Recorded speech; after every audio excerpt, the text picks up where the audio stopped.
Hello friends, welcome to my channel. मेरा नाम है रवि और आप देख रहे हैं आर के एक्सेल गुरुजी। तो लास्ट वीडियो में हमने डेटा टैब के बारे में सीखा था और इस वीडियो में मैं आपको सिखाने वाला हूं कि रिव्यू टैब में कौन कौन सी कमांड्स यूज होती हैं। तो आई होप ये बहुत यूजफुल रहने वाला है आपके लिए। और जो लोग भी इस चैनल पे नए जुड़ रहे हैं प्लीज़ सब्सक्राइब करें एंड बेल आइकन पे क्लिक करें। चलिए स्टार्ट करते हैं बिना किसी देरी के। सो गाइज आज हम रिव्यू के बारे में बिल्कुल स्टार्टिंग से सीखेंगे। ये सारे फंक्शन हैं, ज़्यादा कुछ है नहीं इसमें। तो जैसे प्रूफिंग हो गया, इंसाइट हो गया, लैंग्वेज हो गया, कमेंट्स हो गया एंड चेंजेस हो गया।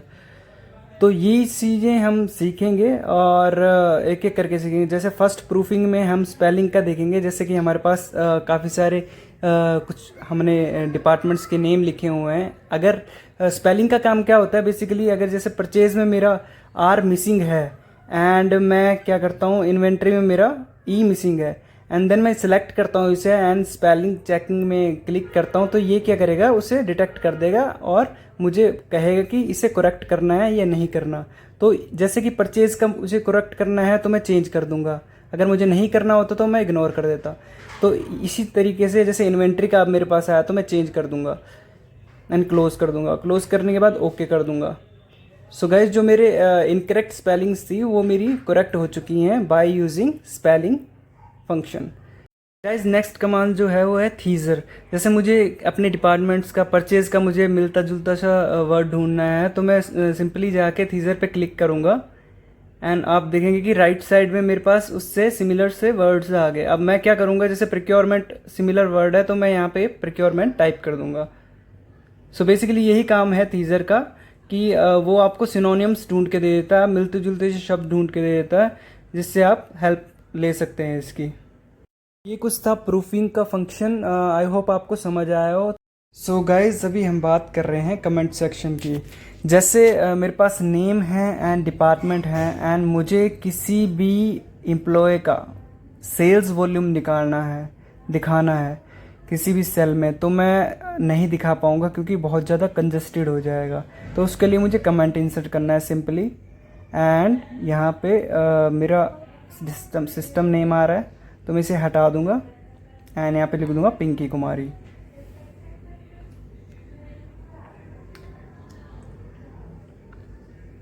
एंड पिंकी कुमारी लिखने के बाद मैं यहाँ पे लिख दूंगा सेल्स वॉल्यूम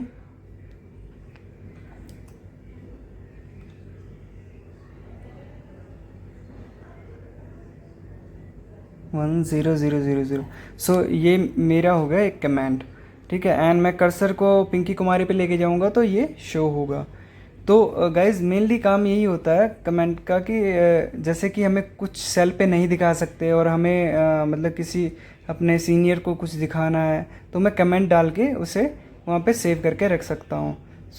कोई भी पर्सन आके उसे देख सकता है, राइट।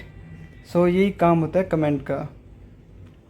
एंड अब जैसे मुकेश है एंड मुकेश पे मैंने एक कमेंट किया, यहाँ से भी राइट क्लिक करके भी हम कर सकते हैं एंड ऊपर से भी कर सकते हैं। यहाँ पे सेम मैं करूँगा Mukesh Kumar sales volume, again same comment. Just for example मैं ये बता रहा हूँ ताकि आपको अच्छे से समझ आ जाए। मैंने दो कमेंट्स डाल दिए यहाँ पे मैं कर्सर ले जा रहा हूँ, शो हो रहा है। मुकेश पे ले जाऊँगा तो मुकेश का कमेंट शो होगा। तो यही काम होता है कमेंट का। इसके बाद क्या है कि मेरे पास दो ऑप्शन है, नेक्स्ट एंड प्रीवियस का। नेक्स्ट एंड प्रीवियस का मतलब होता है जैसे मैं नेक्स्ट करूँगा तो मुझे एक कमेंट शो हो रहा है एंड मैं अगेन नेक्स्ट करूँगा तो मुझे दूसरा कमेंट शो होगा एंड मैं प्रीवियस करूँगा तो मुझे पिछला कमेंट शो होगा।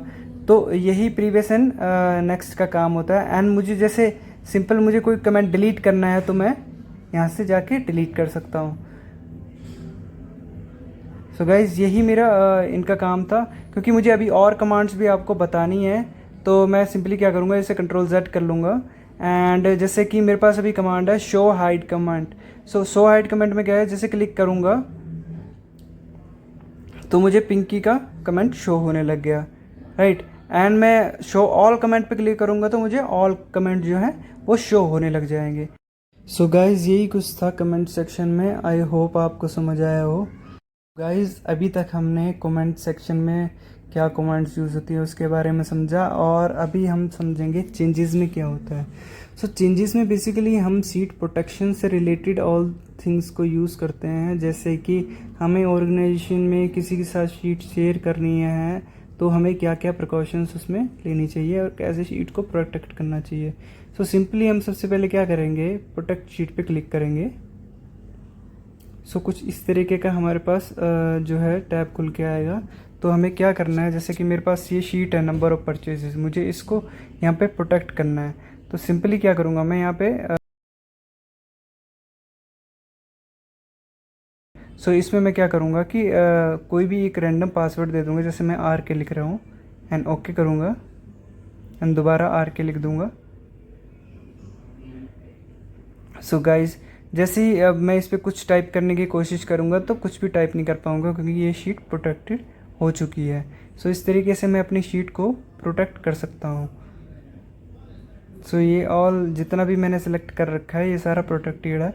कोई भी और अगर चेंज करने की कोशिश करेगा तो इसमें चेंज नहीं कर पाएगा। इवन अभी मैं भी नहीं चेंज कर पाऊँगा क्योंकि मैंने इसे लॉक कर रखा है उससे।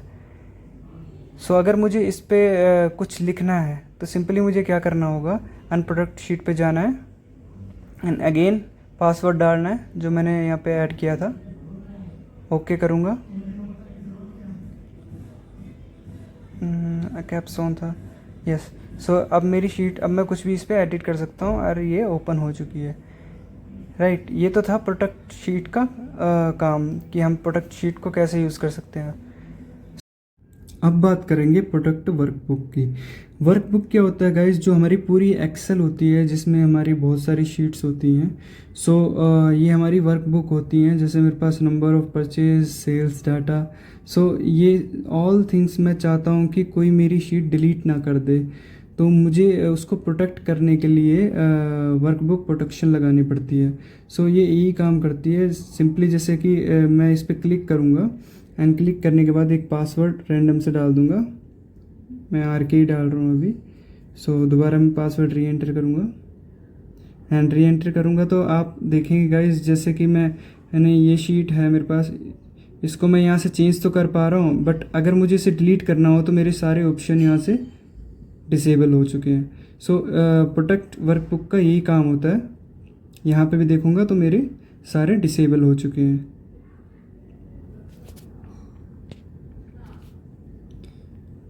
एंड मुझे प्रोटेक्ट करना है किसी इंडिविजुअल शीट को तो मैं यहाँ पे जाके स्पेशली कर सकता हूँ इंडिविजुअल शीट को प्रोटेक्ट।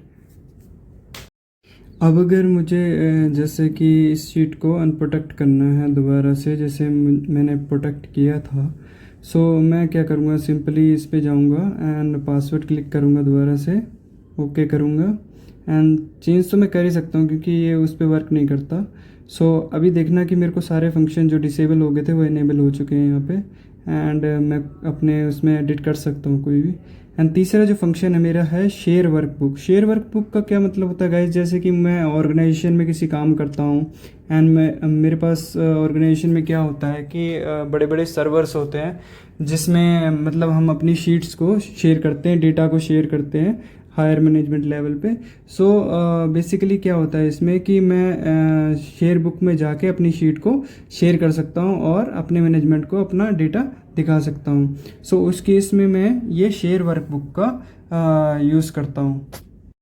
सो इसमें सिंपली करना क्या होता है कि जैसे हमारे पास ये शीट है और मुझे ये शेयर करनी है तो सिंपली यहाँ पे मेरे को एक टैब खुल के आएगा, इसमें मैं टिक करूँगा एंड ओके कर दूँगा। जैसे मैं ओके करूँगा तो ये मेरी वर्कबुक जो मेरा सर्वर होगा उसमें शेयर हो जाएगी। सो मेरे को ऊपर यहाँ पे पॉपुलेट होने लगा कि डाटा टैब आर शेयर। सो ये फाइल मेरी शेयर हो चुकी है। तो इस तरीके से मुझे अगर अनशेयर करनी है तो मैं अनशेयर भी कर सकता हूँ, यहाँ पे जाके अनटिक करके एंड ओके करके इसे अनशेयर भी कर सकता हूँ। सो सेम फंक्शन है गाइस। सो नेक्स्ट फंक्शन है मेरा प्रोटेक्ट एंड शेयर वर्कबुक। जैसे मैं किसी की शीट शेयर करता हूँ तो मैं अपनी शीट प्रोटेक्ट करना चाहता हूँ। सो सिंपली मैं क्लिक करूँगा एंड इस पर टिक करूँगा एंड पासवर्ड डालूँगा एंड अगेन री एंटर करूँगा पासवर्ड, ओके करूँगा। सो गाइज आप देखेंगे कि ये मेरी शीट प्रोटेक्ट हो चुकी है, चाहे ये किसी के पास भी शेयर्ड है। सो इस तरीके से मैं अपनी शीट को प्रोटेक्ट कर सकता हूँ। सो सिंपली जैसे मुझे अभी ये शीट को अनप्रोटेक्ट करना है तो मैं अनप्रोटेक्ट पे क्लिक करके पासवर्ड डालूँगा एंड अगेन ओके करूँगा। सो ये नॉर्मल व्यू में आ गई। नेक्स्ट मेरा जो फंक्शन है वो है allow user to edit range. इसमें क्या होता है, जैसे मुझे किसी को ऑथराइजेशन देनी है कि आप ये जो मेरी रेंज है इस पर एडिट कर सकते हो, बाकी का मेरा प्रोटेक्टेड रहे। सो मैं रेंज को सिलेक्ट करने के बाद यहाँ पे क्लिक करूँगा allow user to edit range पे एंड न्यू पे क्लिक करूँगा। देन मैं टाइटल को जो भी है वो रहने दूँगा एंड रेंज को सिलेक्ट करूँगा। रेंज को सिलेक्ट करने के बाद यहाँ पे एक पासवर्ड दे दूँगा। सो मैंने पासवर्ड दे दिया है तो मैं ओके करूँगा। देन यहाँ पे री एंटर करूँगा पासवर्ड। इस पर पासवर्ड देने के बाद मैं प्रोटेक्टेड शीट को क्लिक करूँगा एंड मैं चाहता हूँ दूसरा मेरे जो हैं सभी मेरे प्रोटेक्टेड रहें। सो मैं उसमें फिर दोबारा से पासवर्ड दूंगा एंड ओके करूँगा। री एंटर करूँगा पासवर्ड एंड ओके करूँगा। देन आप देखेंगे कि मैं ये एडिट नहीं कर सकता हूँ। जो मेरा रेंज सिलेक्टेड मैंने किया था मैं उसी में ही एडिट कर सकता हूँ क्योंकि मेरे पास पासवर्ड है उसका। एंड जब भी मैं कोई शीट शेयर करूँगा तो मैं जो मेरा यूज़र है उसे मैं अपना पासवर्ड शेयर कर दूँगा एंड वो यहाँ पे जाके रेंज को एडिट कर सकता है। सो इस अकॉर्डिंग हम इस फंक्शन का यूज़ कर सकते हैं रिव्यू टैब में। सो दोस्तों हमारा जो लास्ट फंक्शन है वो है ट्रैक चेंजेस। सो ट्रैक चेंजेस क्या होता है, बेसिकली जैसे हमने रेंज सेलेक्ट कर ली एंड हम इस पे ट्रैक चेंजेस पे गए, हमने हाईलाइट चेंजेस पे सिलेक्ट करा एंड यहाँ पे टिक किया। इसमें लिखा है अगर कोई भी चेंज करेगा किसी चीज़ को जो भी हमने शीट शेयर कर रखी है तो हमें यहाँ पे रिफ्लेक्ट हो जाएगा। तो ओके करेंगे। राइट, हमने हाईलाइट चेंजेस को ओके कर दिया है। अब मैं यहाँ पे कुछ भी चेंज करता हूँ, जैसे मैं लिख रहा हूँ राहुल एंड मैं यहाँ पे इन्वेंटरी की जगह पे लिख देता हूँ पीपीसी एंड हरीश जोशी की जगह पे लिख देता हूँ मैं यहाँ पे रोहन। राइट, सो मैंने ये 3 चेंजेस कर दिए हैं। अब मुझे ये जानना है कि मैंने चेंज क्या क्या किए हैं। तो उसके लिए बेसिकली मुझे क्या करना है, दोबारा ट्रैक चेंजेस पे जाना है and accept and reject changes पे क्लिक करना है। So accept and reject changes पे जब मैं क्लिक करूँगा तो ओके का ऑप्शन आएगा। देन मैं अगेन ओके पे क्लिक करूँगा तो यहाँ पे मेरे को जो इंडिकेट होने लगे, जो भी चेंजेस मैंने किए हैं वो इंडिकेट होने लगे। जैसे राहुल मैंने चेंज करा, अब मेरे पास ऑप्शन है मैं एक्सेप्ट करना चाहता हूँ इसे या रिजेक्ट करना चाहता हूँ। जैसे मैं इसे रिजेक्ट करना चाहता हूँ सो मैं बेसिकली क्या करूँगा, इसे रिजेक्ट में जाके रिजेक्ट कर दूंगा एंड जो मैंने पहले रिटर्न करा था वो मेरा ऑटोमेटिकली आ गया। अब मैं इसको जैसे मैंने लिखा है यहाँ पर पीपीसी, तो मैं इसको फिर रिजेक्ट करना चाहता हूँ। सो इसको मैं रिजेक्ट करना चाहता हूँ तो रिजेक्ट किया एंड दोबारा आ गया। जैसे मेरे पास रोहन है तो मैं चाहता हूँ कि ये रोहन जो है करेक्ट है, इसे मैं एक्सेप्ट कर लेता हूँ। तो मैंने एक्सेप्ट किया तो गाइस आप देखेंगे कि ये अब मेरे पास डेटा एक फिक्स हो गया है। अब मैं क्या करूँगा, हाईलाइट चेंजेस में अगेन जाऊँगा एंड जो मैंने टिक पे क्लिक किया था ऊपर उस टिक को हटा दूँगा, यस करूँगा तो आप देखेंगे कि ये फिक्स हो गया, ये जो चेंजेस हैं वो एक्सेप्ट हो गए। सो ये चेंजेस जो हैं अब मेरे टेबल में रहेंगे, ये मतलब दोबारा से मुझे हाईलाइट नहीं होंगे। सो इस तरीके से ये हम यूज़ कर सकते हैं गाइस। सो गाइस इतना ही था रिव्यू सेक्शन में। अगर आपको वीडियो अच्छा लगा हो तो please subscribe and bell icon पे क्लिक जरूर करना।